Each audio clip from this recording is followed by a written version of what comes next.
ಇದು ನೋಡಿ ಅಕ್ಕಿ ರುಬ್ಬಿ ಮಾಡಿರೋ ಕಾಯಿ ಕಡುಬು ತುಂಬ ಮೃದುವಾಗಿರುತ್ತೆ. ಮೇಲೆ ತುಪ್ಪ ಹಾಕ್ಕೊಂಡು ತಿಂದರೆ ಅಂತೂ ಇದನ್ನು ನೆನೆಸ್ಕೊಂಡು ಅವಾಗವಾಗಲೇ ಮಾಡ್ಕೊಳ್ಳೇಬೇಕು ಅಂತ ಅನಿಸುತ್ತೆ. ನಾವು ಅಕ್ಕಿ ಹಿಟ್ಟು ಬೇಯಿಸಿ ಮಾಡೋದಕ್ಕಿಂತ ಹದ ತುಂಬ ಚೆನ್ನಾಗಿರುತ್ತೆ. ಅದಕ್ಕೋಸ್ಕರ ತೋರಿಸ್ತಾ ಇದ್ದೀನಿ. ನಾನೀಗಾಗಲೇ 3 ಥರದ್ದು ತೋರಿಸಿದ್ದೀನಿ. ಇದು 4ನೇ ಥರದ್ದು ಕಾಯಿ ಕಡುಬು. ಪೂರ್ಣಶ್ರೀ ಸೃಷ್ಟಿಗೆ ಸ್ವಾಗತ. ಇವಾಗ ನಾನು ತಿಂಡಿ ಅಕ್ಕಿನ 1 ಬಟ್ಲು ಇಟ್ಕೊಂಡಿದ್ದೀನಿ. ಇದನ್ನು ತೊಳೆದು ಚೆನ್ನಾಗಿ ನೆನೆಸ್ಕೊಳ್ತೀನಿ. ಚೆನ್ನಾಗಿ ತೊಳೆದಿದ್ದೀನಿ. ಇದಕ್ಕೆ ನೀರು ಹಾಕ್ಕೊಂಡು 1-2 ಗಂಟೆ ನೆನೆಸಿಟ್ಕೊಳ್ತೀನಿ. ಈಗ ಅಕ್ಕಿ ನೆಂದಿದೆ, ನೀರು ಬಗ್ಸಿದ್ದೀನಿ. ಅದನ್ನು ಮಿಕ್ಸಿ ಜಾರ್ಗೆ ಹಾಕ್ಕೊಳ್ತಾ ಇದ್ದೀನಿ. ಇದಕ್ಕೆ ಸ್ವಲ್ಪ ಉಪ್ಪನ್ನು ಹಾಕ್ಕೊಂಡು ರುಬ್ಕೊಳ್ಳೋಣ.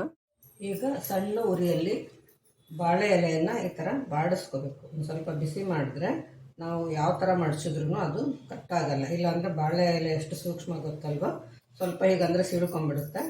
ಆದರೆ ನಾವು ಈ ಥರ ಬಾಡಿಸೋದ್ರಿಂದ ಅದು ಶಕ್ತಿ ಪಡ್ಕೊಳ್ಳುತ್ತೆ. ಹಂಗೆ ನೋಡಿದ್ರೆ ಹೆಂಗೆ ಬೇಕಾದರೂ ಬಟ್ಟೆ ಥರ ಹೆಚ್ಚುಕಮ್ಮಿ.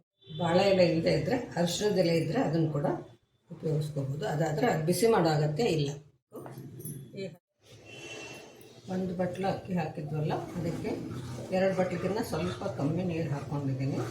ಇದನ್ನು ಒಲೆ ಮೇಲೆ ಇಟ್ಟರೆ ಬಿಡದಲ್ಲೇ ಕೈ ಆಡ್ತಾ ಇರಬೇಕು. ಒಂದು 5 ನಿಮಿಷದಲ್ಲಿ ಗಟ್ಟಿ ಆಗಿಬಿಡುತ್ತೆ. ಇನ್ನೂ ಸ್ವಲ್ಪ ನೀರು ಹಾಕ್ಕೊಳ್ತಾ ಇದ್ದೀನಿ. ಇಳಿಸುತ್ತೆ ಅನ್ನಿಸ್ತು. ಒಟ್ಟು 2 ಲೋಟಕ್ಕಿಂತ ಸ್ವಲ್ಪ ಜಾಸ್ತಿ ಆಗಿದೆ. 1 ಅಕ್ಕಿಗೆ 2 ಲೋಟಕ್ಕಿಂತ ಸ್ವಲ್ಪ ಜಾಸ್ತಿ ನೀರು ಹಾಕಿದ್ದೀನಿ. ನೋಡೋದಕ್ಕೆ ಎಷ್ಟೊಂದಾಗಿದೆ ಅಂತ ಅನಿಸುತ್ತಲ್ವ.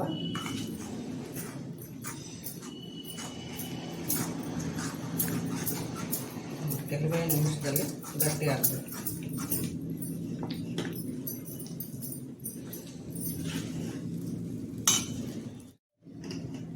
ಈಗ ಗಟ್ಟಿ ಆಯಿತು. ಈಗ ಒಲೆ ಹಾಕ್ಸ್ಬಿಡ್ಬೋದು. ನಾವು ಆಮೇಲೆ ಹೇಗಿದ್ದರೂ ಬೇಯಿಸ್ತೀವಲ್ವ, ಅದರಿಂದ ಇದು ಪೂರ್ತಿ ಬೇಯಬೇಕು ಅಂತೇನಿಲ್ಲ. ನಮಗೆ ರೊಟ್ಟಿ ಹಿಟ್ಟು ತಟ್ಟಕ್ಕಾಗೋ ಹದದಲ್ಲಿದ್ದರೆ ಸಾಕು. ಇದನ್ನು ಹೀಗೆ ಬೇಯಿಸ್ದಲ್ಲೇ ಹಾಗೆ ಕೂಡ ಮಾಡ್ತಾರೆ.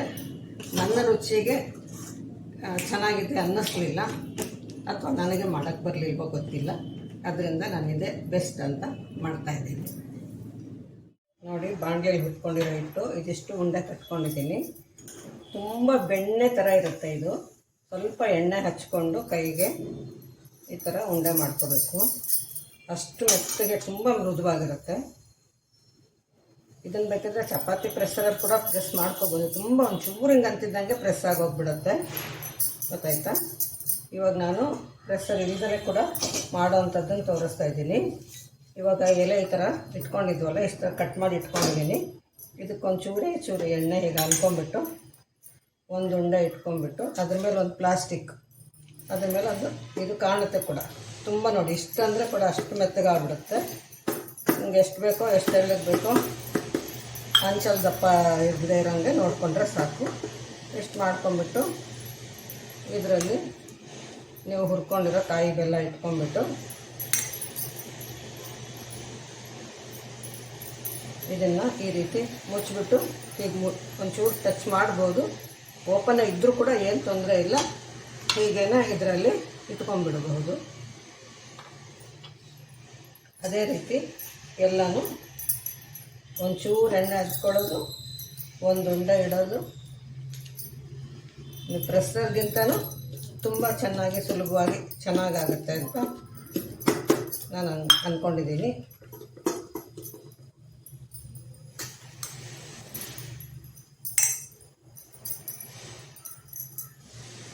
ಇದು ಹಿಟ್ಟು ಬೇಯಿಸ್ದಲೇ ಹಾಗೆ ಮಾಡಿದರೆ ನನ್ನ ರುಚಿಗೆ ಇಷ್ಟ ಆಗಲಿಲ್ಲ. ಆದ್ದರಿಂದ ನೋಡಿ, ಹೀಗೆ ಕಾಣುತ್ತೆ.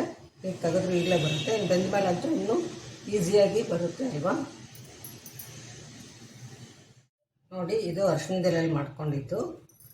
ಎಡ್ಜೆಲ್ಲ ತೆಳ್ಳಗಿರೋಂಗೆ ಮಾಡಿಕೊಂಡ್ರೆ ಯಾವುದ್ರಲ್ಲೇ ಮಾಡಿದ್ರೂ ಇದು ಮುಚ್ಚಿದಾಗಿದ್ದು 2 ಪದರ ಬರುತ್ತಲ್ವ, ಅಲ್ಲಿಗೆ ಬ್ಯಾಲೆನ್ಸ್ ಆಗುತ್ತೆ. ಇವಾಗ ನೀರು ಕುದೀತಾ ಇದೆ. ಅದರಲ್ಲಿ ನೋಡಿ, ಈ ಥರ ಎಲ್ಲ ಇಟ್ಟಿರೋದನ್ನು ಇಡ್ತಾ ಇದ್ದೀನಿ. ಇನ್ನು ಉಳಿದಿದ್ದ ಹಿಟ್ಟನ್ನು ಮತ್ತೆ ಸಣ್ಣ ಸಣ್ಣ ಉಂಡೆ ಮಾಡಿ ಈ ಥರ ಸಪ್ರೇಟಾಗಿ ಬೇಯಿಸ್ಕೊಳ್ತಾ ಇದ್ದೀನಿ. ಇದೊಂದು 20 ನಿಮಿಷ ಬೇಯಲಿ.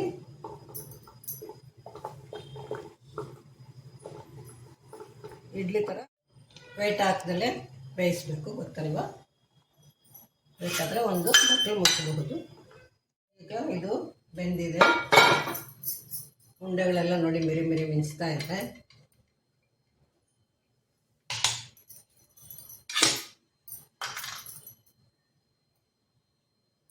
ನೋಡಿ ತುಂಬ ಮೃದುವಾಗಿ ಬೆಣ್ಣೆ ಥರ ಇದೆ ಬಿಸಿಯಲ್ಲಂತೂ.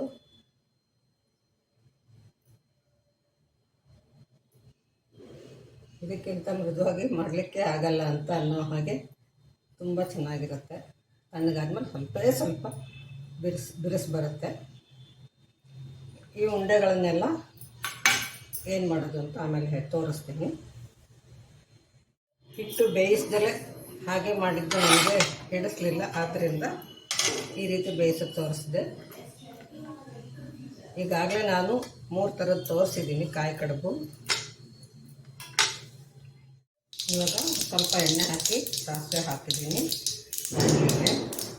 ಇದನ್ನು ಎಣ್ಣೆ ಹಚ್ಚಿನ ನಾವು ಉಂಡೆ ಮಾಡಿರೋದ್ರಿಂದ ಅಂಟ್ಕೊಳ್ಳೋದಿಲ್ಲ. ಒಂಚೂರು ಅಂಟ್ಕೊಂಡಿದ್ರೆ ಒಂಚೂರು ಒದ್ದೆ ಕೈಲಿಂದ ಅಂಟ್ಕೊಂಡ್ರೆ ಬಂದುಬಿಡುತ್ತೆ. ಇವಾಗ ಇದಕ್ಕೆ ಹಾಕ್ಕೊಂಡ್ಬಿಡೋಣ. ಒಂದು ಸರಿ ಕಲಿಸ್ಬಿಟ್ಟು ಇದಕ್ಕೆ ಉಪ್ಪು ಅದು ಜಾಸ್ತಿ ಹಾಕಿರೋಲ್ಲ ನಾವು ಸ್ವೀಟ್ ಬಿಟ್ಟು ಅಂದ್ಬಿಟ್ಟು, ಅದರಿಂದ ಉಪ್ಪು ಹಿಡಿಸುತ್ತೆ. ಮತ್ತು ಸ್ವಲ್ಪ ವಾಂಗಿಬಾತ್ ಪುಡಿ,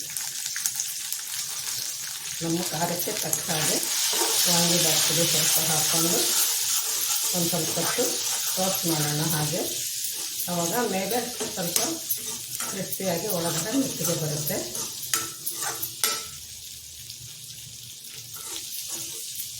ಇದಕ್ಕೆ ಒಂದು ಸ್ವಲ್ಪ ಚಾಟ್ ಮಸಾಲ ಹಾಕ್ಕೋಬಹುದು ಮತ್ತು ಒಣಕೊಬ್ಬರಿ ಅಥವಾ ತೆಂಗಿನ ತುರಿ ಯಾವ್ದು ಬೇಕೋ ಯಾವುದಾದ್ರೂ ಹಾಕ್ಕೋಬಹುದು. ಇದನ್ನು ಹಬ್ಬಗಳಲ್ಲಿ ಸ್ವೀಟ್ ಮಾಡೇ ಇರ್ತೀವಿ. ಆವಾಗ ಇಂಥದ್ದೇನಾದರೂ ಖಾರದ್ದು ಚಟ್ಪಟ ಅಂತ ಇದ್ದರೆ ತಿನ್ನೋದಕ್ಕೆ ತುಂಬ ಚೆನ್ನಾಗಿರುತ್ತೆ ಅಲ್ವಾ? ಸುಮ್ಮನೆ ಬರ್ತಾ ಬಾಯಾಡ್ಸೋಕ್ಕೆ ಚೆನ್ನಾಗಿರುತ್ತೆ. ಈ ಥರ ಜಾಸ್ತಿ ನಾವು ಸಂಜೆ ಸ್ನ್ಯಾಕ್ಸ್ ಥರ ಕೂಡ ಯೂಸ್ ಮಾಡ್ಕೋಬಹುದು. ಹಿಟ್ಟು ಮಿಕ್ಕಿದಾಗ ಯೋಚನೆ ಮಾಡೋ ಕೆಲಸ ಇರಲ್ಲ. ಇದು ಹಿಟ್ಟು 2 ಸಲ ಬೆಂದಿರುತ್ತೆ, ಅದರಿಂದ ಜಾಸ್ತಿ ಬೇಯಿಸಬೇಕು ಅಂತ ಏನಿಲ್ಲ. ಆದರೆ ನಮಗೆ ಮೇಲೆ ಕ್ರಿಸ್ಪಿ ಜಾಸ್ತಿ ಬರಲಿ ಅಂತಂದರೆ ಒಂದು ನಿಮಿಷ ಬಿಟ್ಟು ಕಲಸಿ ಮಾಡ್ತಾಯಿದ್ರೆ ಆವಾಗ ಇನ್ನೂ ಚೆನ್ನಾಗಿರುತ್ತೆ. ನೋಡಿ ಈಗ ಪೂರ್ತಿ ತಣ್ಣಗಾಗಿದೆ. ಬೆಳಗ್ಗೆ ಮಾಡಿರೋದು ಸಂಜೆಗೆ ಎಷ್ಟು ಮೃದುವಾಗಿದೆ ಅನ್ನೋದು ನೋಡ್ತಾ ಇದ್ದೀರಾ. ಬೆಣ್ಣೆ ಥರನೇ ಇದೆ ಈಗಲೂ ಕೂಡ. ಈ ಹದದಲ್ಲಿ ಮಾಡಿದ್ರೆ ಚಿಪ್ಪು ಮಾಡೋ ಕೆಲಸನೂ ಇರಲ್ಲ, ಲಟ್ಸೋ ಕೆಲಸನೂ ಇರಲ್ಲ. ಅಕ್ಕಿ ಒಂದು ಮಿಕ್ಸಿಗೆ ಹಾಕಬೇಕು ಅನ್ನೋದು ಬಿಟ್ಟರೆ ತುಂಬ ಸುಲಭವಾಗಿ, ತುಂಬ ಮೃದುವಾಗಿ, ರುಚಿಯಾಗಿ ಚೆನ್ನಾಗಾಗುತ್ತೆ ಅಂತ ನನ್ನ ಅಭಿಪ್ರಾಯ. ನೋಡಿ, ನಾನು ಎಲೆಯಲ್ಲಿ ತೋರಿಸಿದಾಗ ಎಲೆಯಲ್ಲೇ ಮಾಡಬೇಕಾ, ಎಲೆ ಇಲ್ದಿರೋರು ಏನು ಮಾಡಬೇಕು ಅಂತ ಕೇಳ್ತಾರೆ. ಅದಕ್ಕೆ ಬೇಕಿದ್ದರೆ ಒಂದು ವೀಳ್ಯದೆಲೆಯಲ್ಲಿ ಹೀಗೆ ಮಾಡಿಬಿಟ್ಟು ಮೆಲ್ಲಿಗೆ ತೆಗೆದು ಇಡಬಹುದು. ವೀಳ್ಯದೆಲೆನೂ ಇಲ್ಲ ಅಂದರೆ ಹೀಗೆ ಪ್ಲಾಸ್ಟಿಕ್ ಕವರ್ ಮೇಲೇ ನಾನು ಹೇಳಿದ್ನಲ್ಲ ಆ ಥರ ಪ್ರೆಸ್ ಮಾಡ್ಕೊಂಬಿಟ್ಟು ಹೀಗೆ ಮಡಚಿಬಿಟ್ಟು ಹೀಗೆ ತೆಗೆದುಬಿಟ್ಟು ಇಡಬಹುದು. ಆದರೆ ಒಂದು 1/4 ಲೋಟ ನೀರು ಕಮ್ಮಿ ಹಾಕ್ಕೊಳ್ಳಿ. ತುಂಬ ಮೆತ್ತಗಿದ್ರೆ ಕೈಗೆ ಸ್ವಲ್ಪ ತೆಗೆದಿಡೋಕ್ಕೆ ಕಷ್ಟ ಆಗಬಹುದು. ಈ ಥರ ಎಲೆ ಬದಲು ಪ್ಲಾಸ್ಟಿಕ್ಕಲ್ಲಿ ಮಾಡೋದಕ್ಕೆ ಹೇಳಿದ್ನಲ್ವ, ಅದನ್ನು ಮಾಡೋವಾಗ ಎಣ್ಣೆ ಚೆನ್ನಾಗಿ ಹಚ್ಕೊಂಡಿರಿ. ಇಡ್ಲಿ ಪಾತ್ರೆಯಲ್ಲಿ ಮಾಡಿದ್ರೆ ಅದಕ್ಕೂ ಎಣ್ಣೆ ಹಚ್ಚಿರಿ. ಇಲ್ಲಾಂದರೆ ಈ ಥರ ಫ್ಲಾಟ್ ತಟ್ಟೆನಲ್ಲಿ ಮಾಡ್ಕೊಳ್ಳಿ. ಅದು ಕೂಡ ನೀವು ಮಾಡುವ ಸೈಜ್ಗೆ ಎಷ್ಟು ಸೈಜ್ ಮಾಡಿದ್ರೂ ಪರವಾಗಿಲ್ಲ. ಇಡ್ಲಿ ಪಾತ್ರೆಯಲ್ಲಿ ಮಾಡಿದ್ರೆ ಈ ಥರ ಇದರೊಳಗಡೆ ಕೂತ್ಕೊಳ್ಳೋ ಅಷ್ಟಿದ್ರೆ ಸರಿ, ಚೆನ್ನಾಗಾಗತ್ತೆ. ನೋಡಿ, ಈ ತೆಂಗಿನಕಾಯಿಗಿಂತ ಸ್ವಲ್ಪ ಬೆಲ್ಲ ಕಮ್ಮಿ ಇದೆ ಅಲ್ವಾ, ಈ ಥರ ಹಾಕ್ಕೋಬೇಕು ಕಾಯಿ ಬೆಲ್ಲ ಹುರಿಯೋದಕ್ಕೆ. ಆದರೆ ನಾನು ಸ್ವಲ್ಪ ಬೆಲ್ಲ ಹಾಕ್ಕೊಳ್ತಾ ಇದ್ದೀನಿ ಸಮ. ಯಾಕೆಂದರೆ ನಾನು ಸ್ವಲ್ಪ ಕಡಲೆಕಾಯಿ ಬೀಜದ ಪುಡಿ ಮತ್ತು ಎಳ್ಳಿನ ಪುಡಿ ಹಾಕ್ಕೊಳ್ತಾ ಇದ್ದೀನಿ. ಈಗ ಸಣ್ಣ ಉರಿಯಲ್ಲಿ ಇದನ್ನು ಹುರ್ಕೋಬೇಕು. ಇದನ್ನು ಮಿಕ್ಸಿಗೆ ಹಾಕಿ ಪುಡಿ ಮಾಡ್ಕೊಳ್ತೀನಿ. ಎಳ್ಳು ಪುಡಿ ಆಗಿದೆ.